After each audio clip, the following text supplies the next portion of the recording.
Welcome to Emma Kingston. Emma is the author of Bikepacking England, a new book with 20 bike rides in England, bikepacking rides. And yeah, welcome, Emma. We're going to talk about your book a little bit. We'll also talk about a little bit what it is like being outside and some other bike relating things as well. Let me start. When I read your book, there's a lovely quote in there, quite a universal quote actually. It is by riding a bicycle that you learn the contours of a country best, from Ernest Hemingway. Quick question to start with. When was the last time you rode your bike this week? About 10-15 minutes ago. Oh, cool. Yeah, I just was cycling home from work on a commute, taking my road bike, probably where my road bike shouldn't be going, in inappropriate places, but it was great. Yeah. So you're not only using your bike for bikepacking or adventures, you also use it on an everyday basis. Well, I was commuting on my road bike, but yeah, most of my bikepacking trips are usually on my mountain bike. Yeah. Yeah.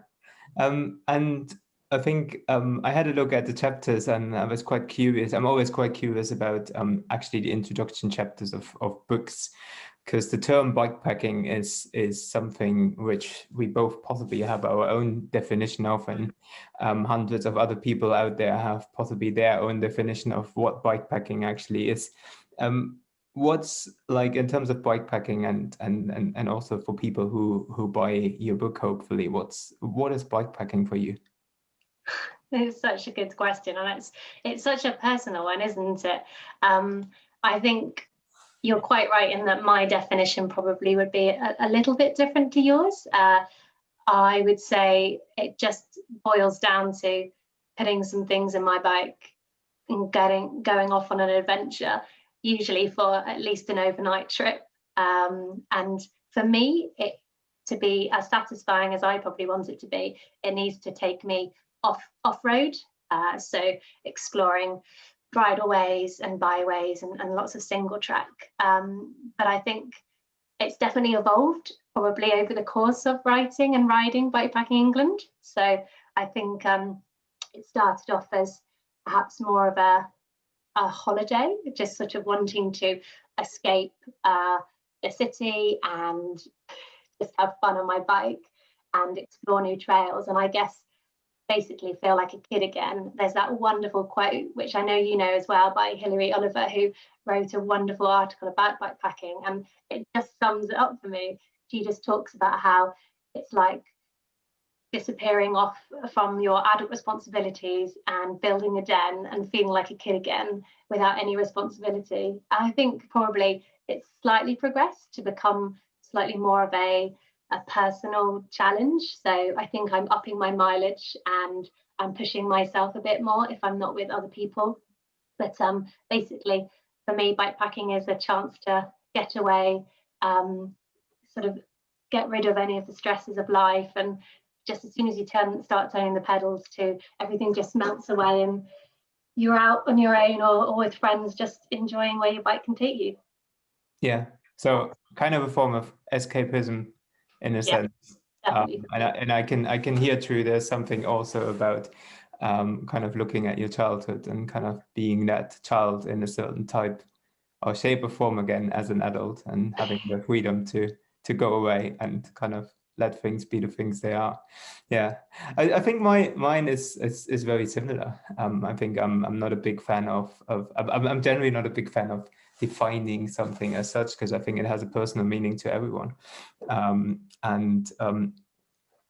Yeah, it's just, I think as long as people are going outside and kind of having a good time, I think they're pleased, they can do whatever they want, whatever bikepacking is for them. I totally agree. I think what I was definitely trying to do when I did put the book together was put some routes that showed that no adventure has to look the same. Some of them are huge, mile turners, and others are short little overnighters, and I've had just as much fun on sort of one as I did on the other. So yeah.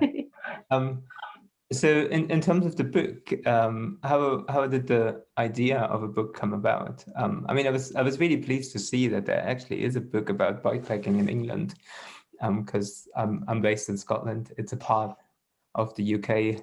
I have done some bikepacking in as well. It's not that I haven't been, but it's been mainly 2 journeys, or spending quite a bit of time on the Jurassic Coast, actually.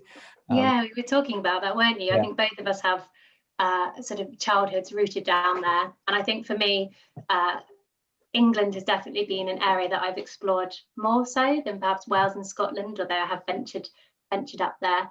I think I'm mentioning to friends as well when they ask me this, that I had done the majority of the trips prior to submitting any sort of book proposal, or before the idea even sort of crystallized in my mind as something I might want to do. I think at the end of rides that I've done, I do like to jot down sort of some of my thoughts, not like a diary, but sometimes just if something odd has happened or something magical I've seen or sort of witnessed, sometimes it's just nice to jot that down or take a picture and have that as a record.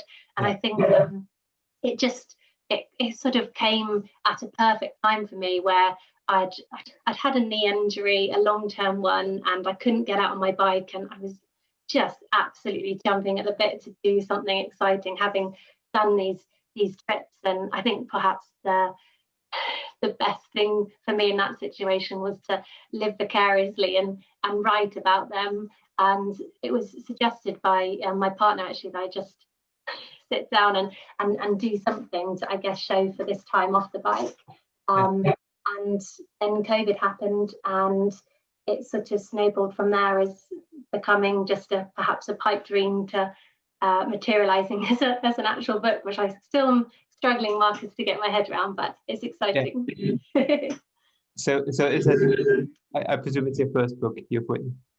Yes, yeah, I'm a very untested author and route planner, but I guess there are a fair few people who have now got their hands on it who can make their own minds up. Yeah, and I think there's also magic in that. So it's very different to what I do.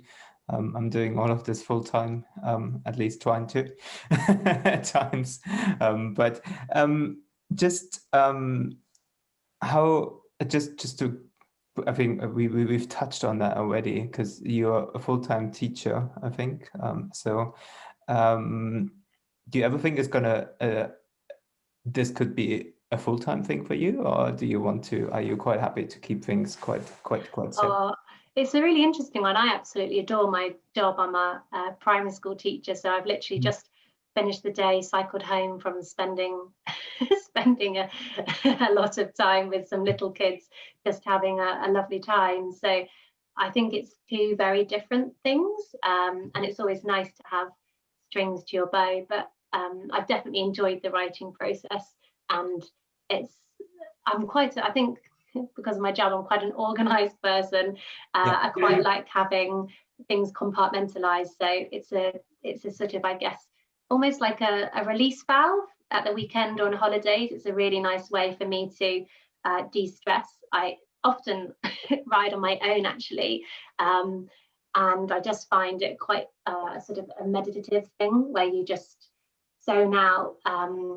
Lots of sort of weird thoughts come to you, and it's just quite a nice way to I guess decompress after maybe a hard week or a hard term.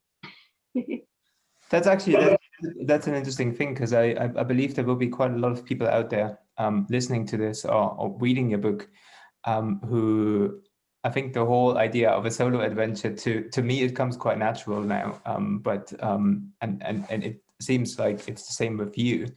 Do you have any tips for people who possibly think, I do think there's quite a number of people out there who would love to do bikepacking, but it might be just, it might be a more scary thought if you're not used to that, to go out by yourself and do that. Any tips on that one? Yeah, well, I would definitely say that I would agree that I am quite just in terms of my character, I'm quite a shy, reserved type of person, and I quite like my space and my own company. I think the roots in Bikepacking England probably make it look like I never ride with anyone, COVID hit, and there's definitely a case of I would have liked to have been able to go out with other people. So people have to put up with quite a few pictures of me throughout the book. But I think definitely, maybe not just for women, but perhaps for the women I've talked about, cycling on your own can sometimes be a pretty daunting thing if you haven't done it before. And I think the idea of solitude and silence and keeping your own company probably has been stigmatized over the years in terms of something that perhaps you only do as punishment, as something that perhaps you try and actively avoid. And we're very social creatures, especially in this sort of connected age that we live in. And I guess what I would hope my book would show, that perhaps those stories we tell ourselves about if it's going to be safe, or whether we're going to be able to be capable of doing it on our own without perhaps relying on others, they're not really particularly useful thoughts. And I think they don't reflect what most of us are actually capable of, or perhaps in the case of women and our personal safety being on our own, probably don't accurately reflect the risks that are really out there. But at the same time as acknowledging that that situation will be very different for individuals. But it's, I guess, a self-perpetuating thing, that there's a danger that if we all talk about how scared we should be and the risks out there, then who's it perhaps going to stop from having a go and trying? So I'd probably say, if you're worried, just go for a small trip. Maybe don't even go bikepacking. Maybe go hiking with like a bivy bag in your bag and leave the bike at home and try an overnight. I think that's probably the big thing, Marcus. I don't really blink about sleeping somewhere on a hillside on my own anymore. It doesn't really faze me, except if there are animals around, sometimes I get a bit scared. But I do have friends who the whole idea of camping out on their own just fills them with dread. So I'd say just start simple, leave the bike at home, and go somewhere that you're perhaps familiar with, and then it's just less daunting. No, I mean, it's like it really reflects I spent a year going around the world, and I had no negative. Many places on your own. And I think the company, or the sheer thought of being in your own company for such a long time is possibly something, even for me, I think it was quite daunting at times. And there's no doubt moments where you kind of crave social contact as well. But I just found it very interesting in the context where we are right at the, I think for a year we've been told to be socially distanced, in a physical way. And I always think like, even being by yourself doesn't necessarily mean you're disconnected from people. No, I would definitely say that I think if you get the situation and all the different elements come together, you are on your own, but you don't feel lonely. It's a good kind of lonely. It's sort of that quiet, cathartic type of journey. Sometimes I'm making it sound very, very earnest right now, aren't I? But I think sometimes when I've done trips on my own, it gives me a sense of accomplishment that I don't think I felt as strongly when I've been with others.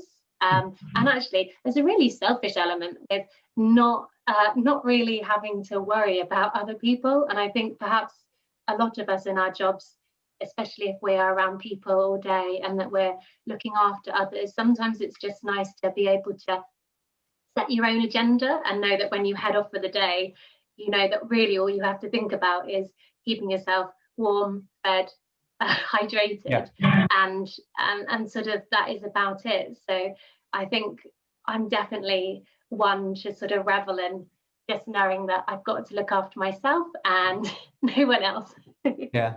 It's, I mean, life, like, I think, I agree with you. It's basic human needs you kind of need to fulfill. And once you do that, then you're pretty much, and I also found it was quite interesting, especially on my longer trips, that you always get to know a side of yourself you possibly, there is always a side of yourself you don't want to meet or you don't want to know, but you kind of at the same time also have to face it. I think no one no one is perfect, and I always found it is much easier, I think, getting to know yourself through those trips, and then also having the time to reflect on that.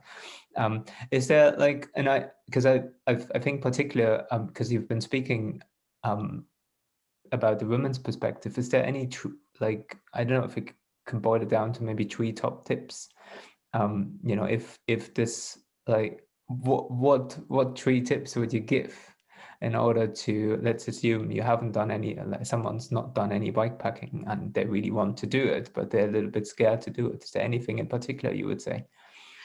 Oh, that's a tricky one. I'd probably say, despite the fact that we've just spent like the last 10 minutes advocating riding solo, I'd probably say if you hadn't done bikepacking before, that unless you were perhaps feeling really confident with your riding and navigating and wild camping, if you choose to do that, probably best to go with a friend who's done it before. I didn't, and I think that would have been a very different experience my first time going out. So I'd probably say find a buddy who can perhaps be there, and even sometimes that's just in a really practical way, that if you're perhaps getting cold feet, you know, sometimes if you told a friend that you're going to do something and you've both committed, you're sort of almost accountable. They're there to hold you to account in some ways, which can be supportive and encouraging. So that'd probably be my first one. I'm going to say food, which probably features in every single ride that I have. And I'd say for me, if I am a little bit unsure, I will just pack some like extra treats, or just like stop and get myself the most enormous slab of cake as a treat. I think sometimes if you're finding things hard, it's amazing what it does for your mood. And then probably my other tip would be to perhaps just practice riding with a load on your bike if you haven't done it before, and see how that feels. Because I guess if you ride in the summer, which if you look at my books, a lot of my rides are done in really nice weather because I'm a little bit picky. It's amazing what the difference a bike feels when you only have your summer gear with you, sort of in terms of the effort it takes to just get up hills and things. So I'd say, yeah, just go and see what the difference is like. But I've actually found that I usually manage to clean sort of loose techie climbs better fully loaded than when I'm on my when I'm just on my bike without bags with that extra ballast. So sometimes it surprises you. That's cool. Just continuing on that, because I was quite curious. There was another interesting quote I read in there, which I thought was quite hilarious. There was this one sentence in there. I think there's some images from your dad in there, who is a photographer, I believe. And then there was the sentence, "Mum, I hope you can shred like sorry, to get this totally wrong here. Mum, I hope I can shred like you when I'm 60." And I love that one. Yeah. So, you know, because, you know, I just bikepacking, like, because I mean, to me, it suggests that you've done some at least some of the rides with your mum, or some mountain biking with your mum. Is like, does bikepacking have an age limit, or doesn't it have an age limit?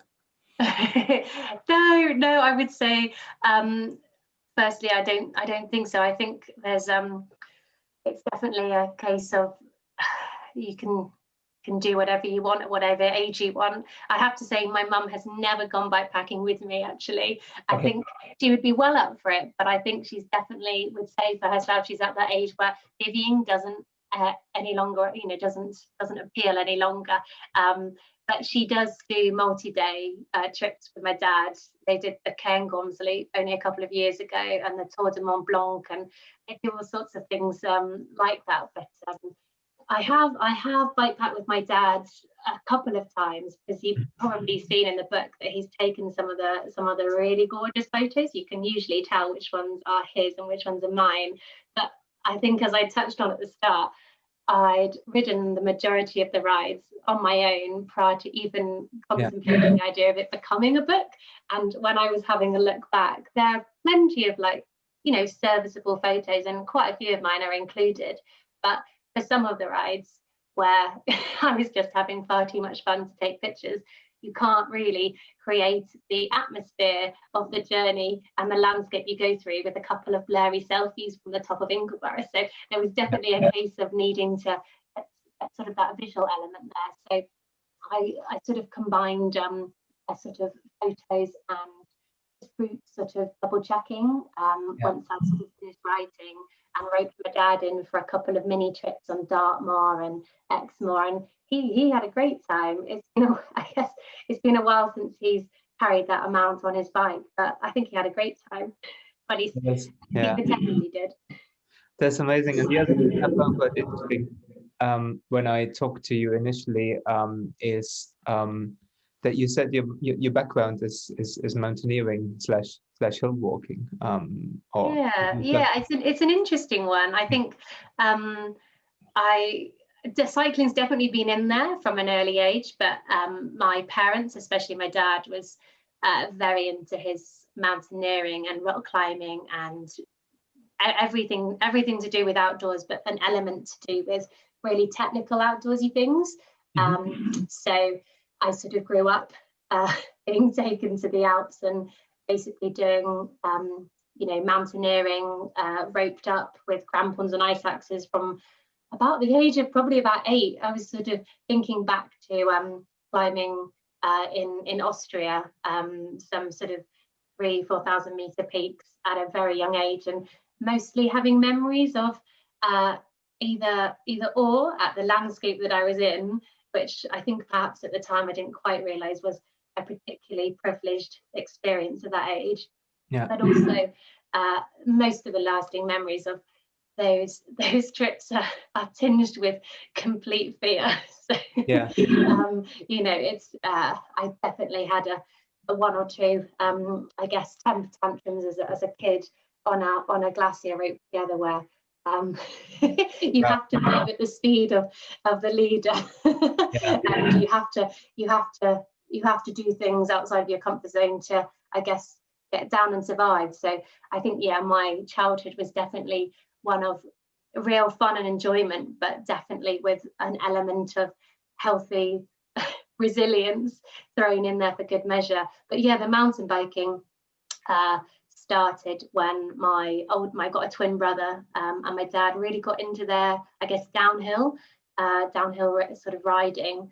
So I do have somewhere in my garage a full face helmet and full leg and arm hard pads, and goggles, which I think I dabbled in for a couple of years, but that's definitely not the riding that I sort of decided that I enjoy. I think I'm definitely more about riding within my own limits and having a bit of a more mellow time. But I think I definitely have used bikes in the past to access things that are perhaps harder on foot, especially if you're lugging ice axes, up glens in Scotland. So it's just nice to have been able to, I guess, have used my bike in that way before, but not sort of staying out overnight in hills. I guess backpacking was the closest I'd probably come to combining multi-day trips and wild camping. And I guess there's, because I think it's quite interesting. I've certainly seen more people dabbling into whitepacking who, because in a sense it's quite, like, from my personal experience, things have got much lighter and much so things become easy accessible. I mean, with the kit we have these days, if you compare that to 100 years ago, you would possibly need a trailer to lock that up a hill. I remember, even like 5-6 years ago, people bikepacking in Scotland with full-on trailers and sort of trying to cross huge streams with them and finding the whole thing, a very interesting thing, but perhaps not something that I would choose to do. I think for me, it's definitely you've got to weigh up where does the bike take you, and I'm really excited about seeing new places, but I think just inching into the lead for me is riding the trails. So I think there's that sort of tension when I was creating the routes of making sure that even though it takes you to some gorgeous places, the riding still has to be good, because I think I'm quite really canny, and we've talked about before about me not really being all that keen on bike packing to start off with, and actually I think for me I love backpacking. I've done trips in the Grand Canyon and Yosemite and the Photon Islands, and I love that, you know, I can pack everything onto my huge backpack and, you know, set off, and at least I don't have to necessarily just stick to bridleways, but pass are open as well, especially in England. But then conversely, I love riding my mountain bike and riding really good trails that have flow, have like elements of technicality, and just, you know, you ride them and you go, yes, that's what a great day. I'm so glad I had to do X, Y, and Z to get there. That was so worth it. And for me, it did feel a bit like it might be a compromise to combine the two. And I think I kept them really separate. And actually, it wasn't until my hand was forced in a way, and I had nothing planned, and I had my bike, and I had the bags, but I wasn't going to be using them at that point. And then I just realized, well, if I don't do it now, I won't have anything to do this week. So I sort of stuffed a bivy bag in, put everything on the bike, although I was petrified that I wouldn't actually be able to move the bike. I'd never tried it before. I literally drove to mid Wales, had never tested anything out. I just knew the location of two bobbies, and decided to embark on this 3-day thing at Easter when the snow was still down. And it was glorious. It was awful at times, but absolutely amazing. And I think, I definitely got the bug and ate my words pretty quickly about bikepacking. That's great. So the routes in the book, just to quickly touch on the book, we're not going to go into too much detail, because if you want the routes, buy the book. That would be my advice. It's great. It's got some amazing images as well. But like, just two things I'm quite interested. Do you think there's some routes in there that could be interesting for families as well? Yeah, I think so. Yeah. I mean, I don't have a family. I haven't ridden them with young children before, but there's definitely a number of routes that I would say would be really accessible. I think the vast majority of the routes in there, unless perhaps they're graded, because all of them have sort of similar grades to what you'd find at a trail centre, from blue up to black. If you stuck to the blue and the red ones, even if you just elongated it and didn't make it an overnight trip and just spent perhaps 3-4 days just sort of lowering the mileage and stopping more often, and just perhaps taking the time to do more paddling in a stream, or sort of sampling ice creams on the way, which, to be honest with you, Marcus, now I'm saying that basically describes what I do. So, I would say they're all pretty accessible, and a lot of them aren't overly technical. So I definitely wanted to include good riding, but having ridden with a fully loaded bike before, there are some routes which I'm not, I was gonna say I've ridden Great Friartdale in the North York Moors, and there was no way that I was going to take sort of a route down off the incredibly steep and technical trail that drops down into the valley of the causeway from the top. So I think I've just made sure that all the climbs are mostly rideable, even when fully loaded, and the descents are the ones where you're going to enjoy it, because there's flow and there's a little bit of technical interest to keep someone like me interested, who's predominantly into my mountain biking. But definitely. Oh, that sounds good. I'd love to check some. We've been talking. We had a pre-chat before this, and I'm a single speed rider, but I got re-inspired again by Liam's win on the Highland Trail, and I'm definitely gonna reinforce my single speed rides again. It sounds like there's going to be some routes in there which will be suitable for that as well. Absolutely. So rideable. Are there routes as well for the more comfortable of cyclists? So with nice hotels and pubs or inns. So Yeah, absolutely. I think the good thing about making a bikepacking book around England is that you're never that far away from somewhere. So I'm always amazed when I went on the routes that it doesn't take much to feel like you're in the middle of nowhere. You have to almost reframe your idea of what is wild when you ride in England. And I think there's definitely a sense that a lot of us are preconditioned to feel that wild equates to empty, untouched, no human inside is our sort of frame of reference when we mostly think about the wilderness. But I guess if you reframe that and you're happy to redefine it, then England has so many wonderful wild places. But at the same time, you've got that sort of safety net of knowing that there's probably a train station like a 20-minute cycle to the east, or a local cafe that you could go and sort of fill up in.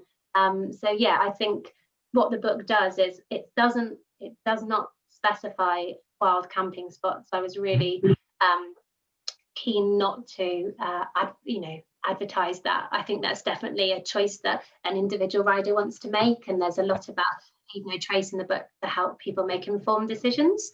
But conversely, there's a lot in the book about accommodation and where you can get food and drink, so that you can sort of plan that in if you don't want to camp. Brilliant. That sounds great. The wilderness thing is quite an interesting pointer as well. There's one quote, we're talking about quotes. I love books with quotes because so many quotes, Marcus. I think someone told me that I decided to go a little bit sort of out there when I think I quoted like a 12th century abbot. But I just couldn't resist. I thought about it, but it's also I really love it because it's sometimes like my work is hugely inspired, but I like most of my routes I've designed are basically because I come across a waymarker or some sort of interpretation board, which are sometimes hilariously fun to read. There's one quote from Wendell Berry: "People exploit what they have merely concluded to be of value, but they defend what they love." Yeah. Do you think because I think we kind of I'm not entirely sure about the situation in England, but we had I think Scotland, especially with people not being able to go abroad, there is an issue with some people exploiting the landscape, or wild camping, leaving their stuff there, just simply leaving litter or making campfires where they shouldn't be making. Do you think? And I personally don't know what the solution to that one is. But do you think that bringing people closer to nature, which I think is something that people have potentially either not learned or lost somewhere in their life, ultimately will help us to preserve it? Yeah, I think that quote was really important to me to put in there, that idea that you have to people have to know what's out there. So there's another quote that I could quote as well, which is, people protect what they love, but they only love what they know. So I definitely think there's that sense of,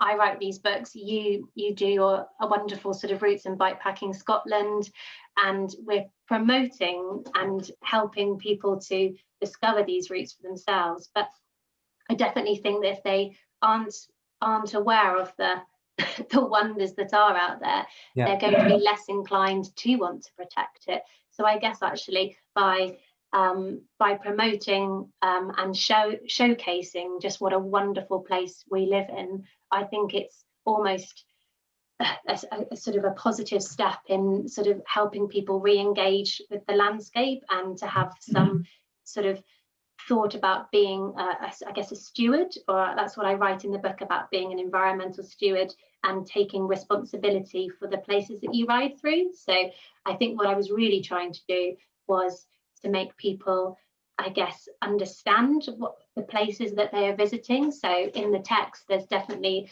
trying to weave history and culture and the people who live in the areas together with the riding, so that you're not just rocking up and blasting sort of through on a trail, which I think perhaps mountain biking as a sort of subgenre of cycling sometimes has has a problem with. I know that in Scotland there's been quite a lot of debate recently about the sustainability of mountain biking in the future, and I think that's definitely an issue in England as well to look into. And I know Wales is having their active sort of forums at the moment. But I think when you talk about the issues that we've had in lockdown with people wild camping, I think perhaps you could describe it more as fly camping, I think, so that there's definitely a difference between people. And I think that there's definitely a lot more people getting out and riding and experiencing the outdoors more so than ever, who perhaps don't have the same understanding. So I think having courses that perhaps point them in the right direction to help educate and understand how to perhaps negotiate all the sort of delicate things that come with being sort of privileged to ride through and enjoy these places, and I guess the responsibility that comes with it. So it's, I guess, wanting to get that balance of not, banging someone over the head with those sort of rules and sort of expectations. There's definitely a baseline, and I think if you show people what's out there, the hope is that once they've appreciated it, they'll want to look after it. Yeah, totally. I mean, I fully agree with that, and I hope it's the argument. I mean, I'm coming across similar things sometimes as well, that people say, look, we're making this all public and it ultimately more accessible. That is the fact. There will be people going there, but I also think that it's necessary, and I think we've also seen especially in the last 12 months, how important nature is. It's the only thing we thankfully haven't been, even in lockdown, there was, you could still go outside, which I think was utterly important. So important for people's well-being. Yeah, and also the idea that a lot of people, and I think perhaps I was really lucky when I was researching Bikepacking England, that I'd perhaps already had a head start on the vast majority of people prior to lockdown, in that I'd perhaps really already started to appreciate fully what was on our doorstep without, having to jet off to exotic places. And I guess it's wonderful to be able to look and see the extraordinary in something that's really quite, for most of us, ordinary. I guess your local walk has sort of taken on big significance, or your local ride, and that perhaps people have, because so many people have started to link the idea of nature as being something so important to our sort of mental health and well-being, there's perhaps less of an idea of conquest and sort of conquering, and perhaps the narrative has shifted a little bit to more towards sort of being more restrained and sort of being delicate on the landscape and thinking about how your marks that you leave on it. There's a wonderful thing that I think I've sort of drenched myself in Robert McFarlane, if you've read some of his lovely work, and the idea of sort of all the sort of routes that we ride, and especially what I love about your routes that you do is that a lot of them follow historic, obviously they're all historic trails, whether that's Rovers Roads or Roman roads or smugglers routes. And there's definitely a point that actually our sort of tire tracks and footprints that we leave, they're habits of a landscape, as he likes to call them. And actually I think it's rather nice to follow in the footsteps of those that humans have been making for millennia. There's this wonderful Holloway that is probably one of my favourite places to ride down in Dorset, and the walls are about 3 meters high, and it's this otherworldly experience to ride into it, and it's literally only flanked by agricultural fields, yet you could be anywhere as you sort of ride up through it. So I think there's definitely a case of these footpaths and bridleways have seen sort of so many people, I guess, out and enjoying them, that we're just adding our own journeys to them. And as long as we look after it, we've got every right to be there. And like, going back to your point, there's so many people that don't have access to the outdoors and don't perhaps have the support around them to find and go and enjoy these places. And so I think there's definitely a point of saying, well, actually, for equality and diversity, it's important that everyone's supported in getting outside, and that it's not sort of closed off as a sort of a club that you only get part of. It's for everybody. And I think there's definitely been a lot of debate recently about geotagging and locations on Instagram and Facebook, about being precise about your location or perhaps not being.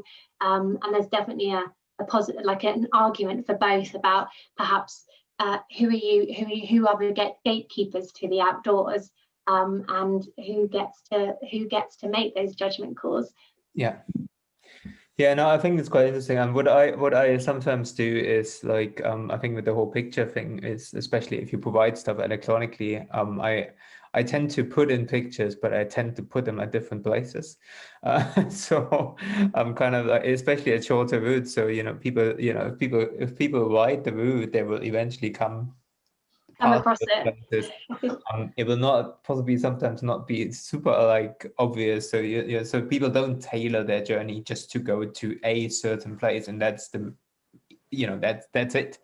I think it's part of the whole experience. But yeah, I think you're exactly, sorry, Marcus, I was just going to say, like, that I think for me, I didn't want to create something that took away all the fun and the challenge. So whilst the routes are there and they're ready to be ridden in their entirety, and I've tested them, I think I tried to give the minimum but useful, but minimum that you'd need to get out there, so that it wasn't just handed to you on a plate. I think there's definitely got to be the point that bikepacking is supposed to be as spontaneous as you can make it, and open to opportunities to dive off the trail and go and have a swim or explore sort of a ruin, or hike up a mountain if you feel like it on the other side of the valley. And so I guess I didn't want people to lose their feeling of spontaneity. I think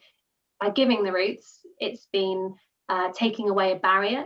So many people post online, I don't know where to go, I don't know where to start, I don't know this area. And so I guess what I've tried to provide is a starting point. It's certainly not supposed to be reductive. It's not supposed to be saying this is like the definite, the definitive trails in England, because there's so much more out there. But it's definitely a starting point to get people excited about the outdoors and riding their bikes. Brilliant. I think that's a great note to end. I'm really looking forward to the book. I have seen the PDF, and I will get the printed version as well, because I think there's something lovely about having it printed. I think something quite old school, but also very progressive at the same time. Thanks very much, Emma, for talking to us about your book. It's out on the 3rd of June. Mm-hmm. That's right. I guess it will be available in the usual points. Yeah, absolutely. You can get it. I think there's a 20% discount off on Vertebrate Publishing's website, and you can get it at, I presume, most good bookshops, Amazon if you have to. And it's just been lovely to hear about people's pre-orders arriving and people already starting to have a little look. Brilliant. What's next? Is there do you have anything in planned already? Oh, Marcus, we'll have to see. Brilliant. That's good. I think enjoy holding the first book in your hands. I think that's a good thing. Thank you so much. It's been really fun chatting. It was lovely chatting, and I'll post a link in the description as well, so you can just simply click on that and get to Emma's book. And thanks very much.